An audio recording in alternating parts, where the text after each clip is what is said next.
Wahabi, satu konspirasi Yahudi menjatuhkan Islam dari dalam.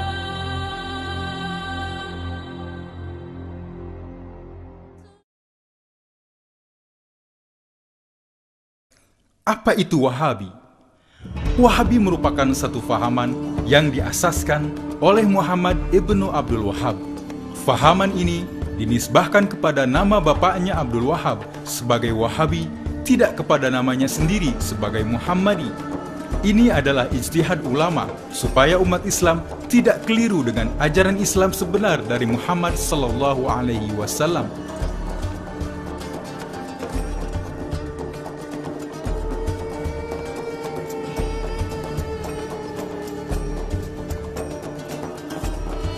Muhammad ibnu Abdul Wahhab.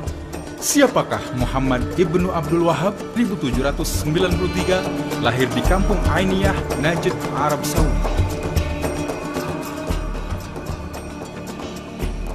Ibnu Abdul Wahhab adalah seorang yang lemah pikiran dan gagap. Ayah dan abangnya sendiri menganggap dia sebagai anak yang tidak siuman. Ibnu Abdul Wahhab sangat terpengaruh dengan ajaran Ibnu Taimiyah yang mengasaskan fahaman Mujassimah. Kemudian dia mengembara dan belajar di Basrah, berguru kepada Syekh Muhammad Al-Majmu'i. Syekh Muhammad Al-Majmu'i adalah Mr. Hamper, yaitu seorang orientalis dan agen Yahudi dari British. Dia adalah seorang pakar ilmu Islam berbahasa Arab, Turki, Parsi, dan telah lama mempelajari Islam di Turki dan Irak. Mr. Hamper merasuah Ibnu Abdul Wahhab dengan hadiah kawin mut'ah dua orang agen perempuan Yahudi yang menyamar sebagai muslimah. Ibnu Abdul Wahhab kawin mut'ah dengan Safia di Isfahan dan Asia di Siraj. Maka dengan mudah Yahudi mencatur Ibnu Abdul Wahhab semau-maunya mengajar aliran baru dalam Islam sesuai dengan perancangan Yahudi. Dengan ajaran baru itu, Ibnu Abdul Wahhab kembali ke kampungnya, namun ditentang dan diusir oleh bapaknya, seorang ulama Sunni.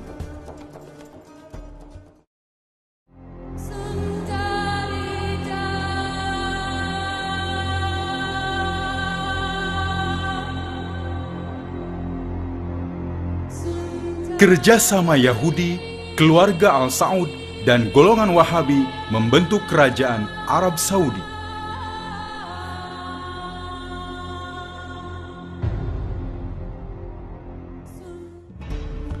Setelah diusir oleh ayahnya, Muhammad ibnu Abdul Wahhab menyambung terus menyebarkan ajarannya itu ke seluruh Najd.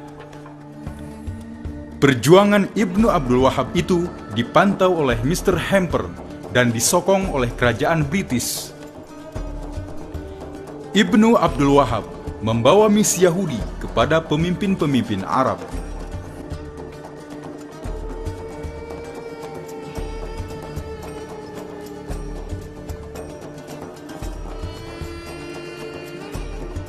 Pada tahun 1747, Ibnu Abdul Wahhab bertemu dengan Muhammad ibnu Saud.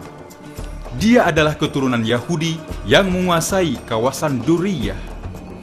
Ibnu Saud bersetuju dengan tawaran itu.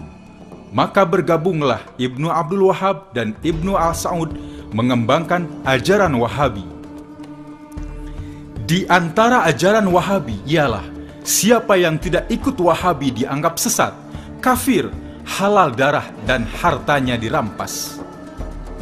Dengan fatwa Wahabi ini, maka orang-orang yang tidak ikut ajaran Wahabi dibunuh dan hartanya dirampas. Kaum Wahabi melancarkan perang di dalam dan di luar wilayah Najd, seperti Yaman, Hijaz, daerah sekitar Syria, dan Irak.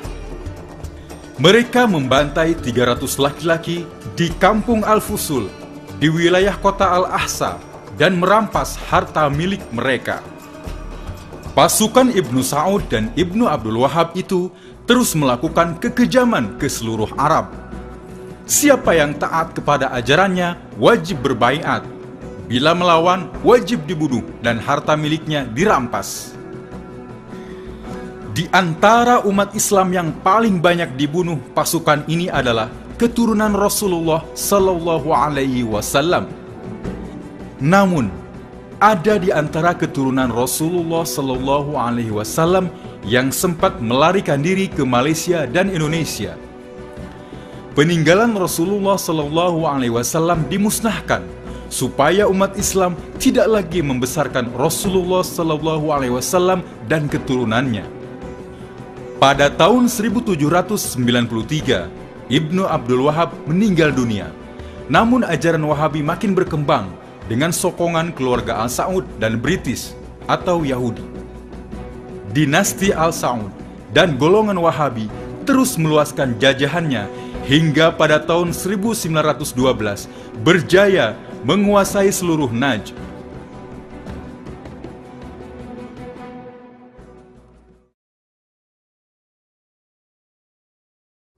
Yahudi mencetuskan revolusi Arab untuk menjatuhkan Empire Islam Utsmaniyah. Ketika pemimpin Empire Utsmaniyah telah diserang oleh penyakit Al-Wahan, agenda Yahudi seterusnya ialah menghapuskan pemerintahan para syarif Mekah yang bertindak sebagai penjaga Haramain. Yahudi melantik T.E. Lawrence sebagai agen perisikan yang menyusup ke dalam bangsa Arab. Lawrence adalah seorang saintis yang menguasai 6 bahasa utama dunia, termasuk bahasa Arab.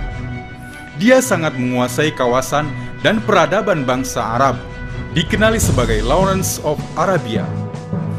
Lawrence mengesan siapakah tokoh pemimpin Arab yang inginkan kekuasaan. Ditemukan tokoh Syarif Husin, wakil Empire Utsmaniyah di Haramain. Lawrence berjaya menghasut dan menipu Syarif Husin untuk membebaskan diri dari Empire Islam Utsmaniyah.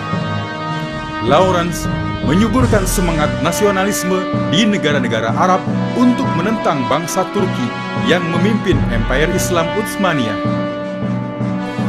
Lawrence adalah seorang gay atau homoseks yang sanggup melakukan apa saja untuk menawan mangsanya. Perhubungan antara Lawrence dan Syarif Husin sangat rapat, bahkan menjadi kawan karib putranya yang bernama Amir Faisal. Amir Faisal berpaling tadah dan memihak kepada Britain. Sejak dari itulah kerajaan Arab menjadi tali barut Britain. Atas nasihat Lawrence, Syarif Husin mengirim surat rahasia memohon bantuan tentara British. Dengan menjanjikan Syarif Husin sebagai penguasa bagi seluruh wilayah Arab, maka mudahlah Lawrence mencatur keluarga ini untuk mengagih-agihkan wilayah-wilayah Arab sesuai permintaan Yahudi. Pada tahun 1915, Britain mulai menduduki kawasan Irak. Akhirnya, pada tahun 1917, Britain menduduki semula kawasan Palestina. Tentara Britain diketuai Jenderal Allenby memasuki Palestina pada 9 Desember tahun 1907. Allenby memijak makam Salahuddin dan berkata, "Hari ini, perang salib sudah berakhir." Pada tahun 1918, tentara kolonial Britain menduduki pusat pemerintahan Turki Utsmaniyah, yaitu Istanbul. Perjanjian Faisal-Weizmann ditandatangani pada 3 Januari tahun 1919 dalam persidangan Paris. Weizmann adalah presiden pertubuhan Zionis dunia. Setelah perjanjian itu, Weizmann menjadi presiden pertama negara Israel. Irak diserahkan kepada Amir Faisal, Yerusalem atau Palestina diserahkan kepada Kristen, Baitul Maqdis diserahkan kepada Yahudi. Pada tahun 1922, setelah tamat Perang Dunia Pertama, persidangan Lausanne diadakan. Hasil persidangan Lausanne, pertama, sistem khilafah Islam ditamatkan. Kedua, khalifah dibuang ke luar negara. Ketiga, harta khalifah dirampas. Keempat, kerajaan Turki baru ditubuhkan atas dasar sekular di bawah pimpinan Mustafa Kemal Atatürk. Negara-negara jajahan Turki Utsmaniyah diambil alih sebagai jajahan British, Perancis, dan Italia. Lord Curzon dengan sombongnya berkata, Hakikatnya Turki telah dimusnahkan dan tidak akan bangkit lagi, karena kita telah menghancurkan kekuatannya, Khilafah Islamiyah atau sistem pemerintahan Islam.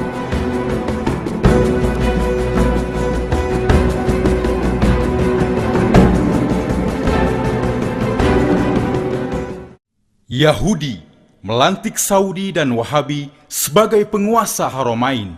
Setelah kejatuhan Empire Utsmaniyah, negara-negara kecil seperti Kuwait, Yaman, dan lain-lain diserahkan kepada kabilah-kabilah yang dipilih oleh Yahudi. Negara-negara kecil itu semua tertakluk pada penjajahan British, Prancis, dan Itali. Janjinya kepada Syarif Husin untuk mengangkatnya sebagai penguasa seluruh Arab hanyalah janji kosong. Syarif Husin hanya mendapatkan kerajaan Jordan yang kecil dan miskin, balasan bagi pengkhianat Islam. Pada tahun 1925, keluarga Al Saud berjaya menawan kota suci Mekah daripada Syarif Husin. Pada 10 Januari tahun 1926, Abdullah Aziz Al Saud ditabalkan menjadi Raja Hijaz di Masjidil Haram, Mekah. Pada tahun 1932, setelah menguasai sebagian besar semenanjung Arab, Ibnu Saud menamakan tanah gabungan Hijaz dan Najd sebagai Arab Saudi. Abdul Aziz Ibnu Saud kemudian menabalkan dirinya sebagai Raja Arab Saudi dengan sokongan pihak British. Fahaman Wahabi menjadi agama resmi Arab Saudi dan dikembangkan ke seluruh dunia. Mengapa Yahudi mencipta Wahabi? Pertama, Yahudi sangat faham bahwa kekuatan umat Islam adalah pada kekuatan ruhnya, yakni ruh yang sangat kenal, cinta dan takut kepada Allah Subhanahu wa Ta'ala. Oleh karena itu, umat Islam mesti dipisahkan dari Allah. Yang kedua, Yahudi sangat faham bahwa kehebatan umat Islam karena berjaya menghubungkan kekuatan ruh dengan kehidupan lahir.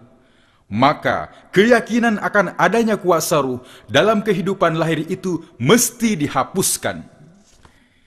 Yang ketiga, Yahudi sangat faham bahwa kunci kemenangan umat Islam adalah adanya bantuan gaib dari Allah.